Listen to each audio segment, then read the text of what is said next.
आज पहाटे अचानक आलेल्या सोसाट्याच्या वाऱ्यानं शिरोडा केरवाडी येथून समुद्रात मासेमारी करण्यासाठी गेलेली बोट बुडाली। यात केरवाडी येथीलच राजन राघोबा सारंग हे बेपत्ता झाले आहेत। तर होडीचे मालक प्रकाश राघोबा सारंग व त्यांचा मुलगा राघोबा उर्फ दाजी प्रकाश सारंग यांना वाचवण्यात दुसऱ्या होडीला यश आलं आहे।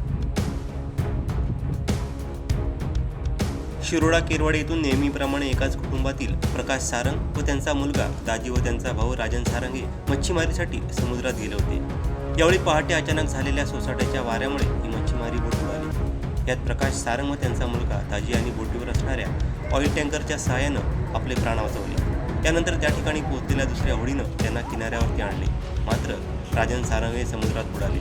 दरम्यान राजन सारंग यांचा समुद्रात सकाळी इतर होड्यांच्या सहाय्याने शोध घेण्यात आला, मात्र दुपारी उशिरापर्यंत ते बेपत्ताच होते। दरम्यान पोलीस व महसूल प्रशासनानं घटनास्थळी पोहोचून पंचनामा केला।